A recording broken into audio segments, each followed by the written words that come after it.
Meet Mia Thermopolis. She's 15 years old, in 10th grade, and lives in San Francisco. She stays with her mom, Helen Thermopolis, in a cool, renovated firehouse. Mia also has a fat, furry cat named Fat Louie. At school, Mia is just an average girl. She wears glasses, has frizzy hair, and blends into the background. She isn't popular and often gets ignored, especially by her crush, Josh Bryant.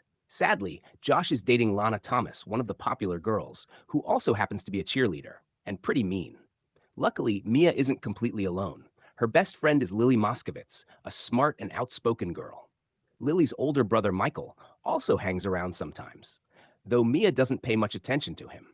Life is quiet and normal until something surprising happens.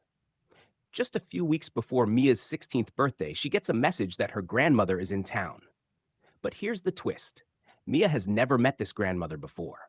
She's told to come to the Genovian consulate.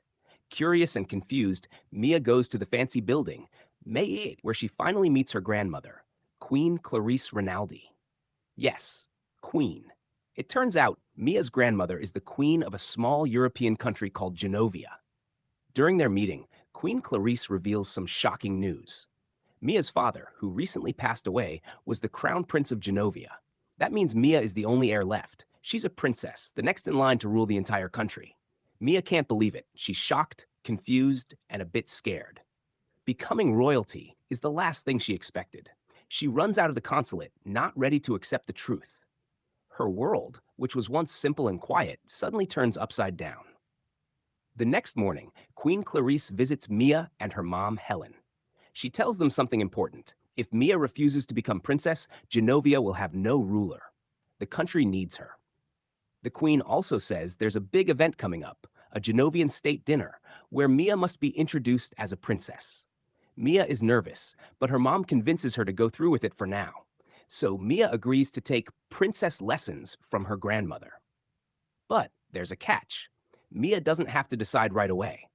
The queen says she can wait until the Genovian Independence Day ball to decide whether she wants to accept the throne or not. To help her adjust, the queen gives Mia a fancy black limousine and assigns her own head of security, Joe, to be Mia's personal bodyguard. Joe is calm, wise, and always watching over Mia. After school every day, Mia visits the queen for her lessons. She learns how to walk, talk, eat, and act like royalty. She practices dancing, etiquette, and even sitting properly in a chair. But Mia's best friend Lily starts to notice something's up. Mia keeps disappearing after school, and one day she shows up with a complete makeover. Italian stylist Paolo gives Mia sleek hair, contacts, and a brand new polished look. Lily is upset. She thinks Mia is trying to fit in with the popular girls and is leaving her old self behind. Mia, overwhelmed, finally breaks down and tells Lily the truth. She's a real-life princess. Lily is shocked, but now it all makes sense. She promises to keep it a secret, even from her brother Michael. The queen wants to wait until the ball to announce it officially, so the press doesn't go crazy. But the secret doesn't last long. Paolo, the hairstylist, breaks his promise and leaks the story. Soon, the San Francisco Chronicle publishes the big news. Mia Thermopolis is the crown princess of Genovia. The queen is upset, but decides to keep going. The show must go on. At the fancy state dinner, Mia shows up in a stunning dress, but her nerves get the best of her. She stumbles, spills food, and causes a scene, embarrassing herself and her grandmother in front of all the guests. It's not the royal debut anyone expected. The next day, Mia starts to open up more. She agrees to be a guest on Lily's public access TV show called Shut Up and Listen. She also promises to go see Michael's band perform that Saturday night. Things finally seem to be looking up. Mia is now almost 16 and is learning to drive.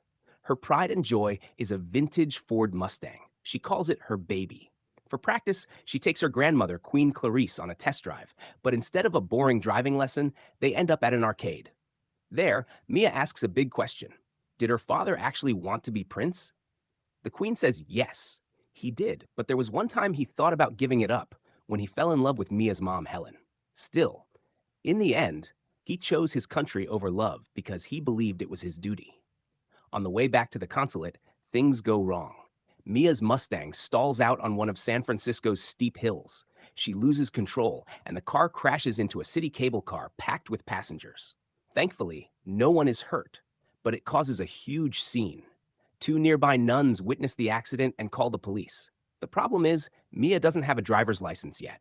She could be in serious trouble. But Queen Clarice saves the day. She quickly makes up something called the Genovian Order of the Rose, a totally fake royal honor. Then she appoints the policeman and the cable car operator as knights in this made-up order. The men are so thrilled and flattered that they forget about the crash entirely. Instead of arresting Mia, they offer to give her and the Queen a ride back to the consulate in a police car with sirens and everything. Mia's royal life is getting more complicated by the day, but it's also becoming more exciting than she ever imagined. Later, Mia gets an invitation she never expected. Josh Bryant, the boy she secretly liked for years, asks her to go with him to the school's annual beach party. She says yes right away, excited to finally get attention from him. But her friends aren't happy. Michael feels let down because Mia promised to come to his band's performance that same night. And Lily is disappointed too. Mia was supposed to be on her TV show. They both feel like Mia is ignoring them now that she's getting noticed by the popular crowd. Mia's mom tries to warn her. She points out that Josh never cared about Mia until everyone found out she's a princess. But Mia brushes it off and goes to the party anyway. At first, things go well. Mia is having fun, enjoying the attention. But things quickly go downhill. Once the media finds out Mia is at the party, reporters and cameras start showing up. Josh takes advantage of it. He pulls Mia in and kisses her in front of everyone, just to get attention and be seen in the press. Right after, Lana and her two popular friends pull a cruel prank. They trick Mia into going into a tent to change clothes. Then, while she's still inside, they pull the tent away. Mia is left standing in just a towel, completely humiliated, while the paparazzi snap photos. What was supposed to be a fun night turns into a total mess. The next day, Mia wakes up to see her worst nightmare on newsstands. The embarrassing photos from the beach party are all over the tabloids. She's on the front page, wrapped in a towel, looking panicked. The story spreads fast, and it's not a good look for a future princess. Queen Clarice is not pleased. She calls Mia to the consulate and scolds her. She's disappointed, not just as a queen, but as a grandmother. However, she also shows a little grace. Clarice tells Mia she can still attend the Genovian Independence Day ball and even invite her friends, everyone except Josh. Later, Joe quietly reminds the queen that Mia might be a princess now, but she's still a teenager, her granddaughter, trying to figure things out. The queen listens. Meanwhile, Mia starts to realize the damage she's done to her friendships. She sincerely apologizes to Lily and to Michael. She invites both of them to the royal ball, hoping to fix things and show that she still cares about them. But then another challenge arrives. Mia finds out she must personally and publicly announce her decision at the ball, whether or not she will accept the role of Princess of Genovia. The pressure becomes too much. Scared and overwhelmed, Mia decides to run away. She packs her bag and plans to leave everything behind. But before she can go, she finds a gift left for her, a diary. It's a 16th birthday present from her late father, with a heartfelt letter inside. In the letter, her father talks about courage, duty, and following your heart. Reading his words changes everything. Moved and inspired, Mia decides to stay and face her future. She rushes to get ready for the ball, but her Mustang breaks down again. It won't start. Just when things seem impossible, Joe arrives in a limousine.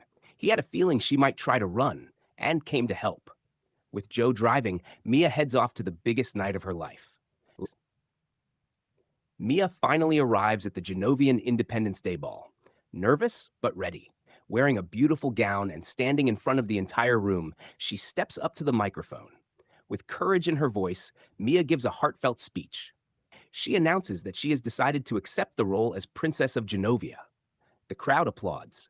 Mia has officially taken her place as the heir to the Genovian throne. Later that evening, she shares her first royal dance with Michael. He had forgiven her, and now they're closer than ever. After the dance, he takes her outside to the palace garden, and there they share their first kiss under the stars. Inside, something else sweet is happening too. Queen Clarice and her bodyguard Joe are seen holding hands for the first time, hinting that a new romance might be starting between them as well. The movie ends with Mia boarding a private plane with Joe and her cat, Fat Louie. As the plane flies toward Genovia, Mia writes in her diary. She says she and her mom are moving into the royal palace and that Lily and Michael will visit during summer vacation. She looks out the window and for the first time sees Genovia for herself. The royal palace sits beautifully among rolling green hills. Joe turns to her and says, "Welcome to Genovia." And just like that, the once ordinary Mia Thermopolis begins her brand new life as a princess. Thanks so much for watching. If you enjoyed this story, don't forget to like, share, and subscribe for more movie recaps. And as always, stay tuned for more stories where ordinary lives take extraordinary turns.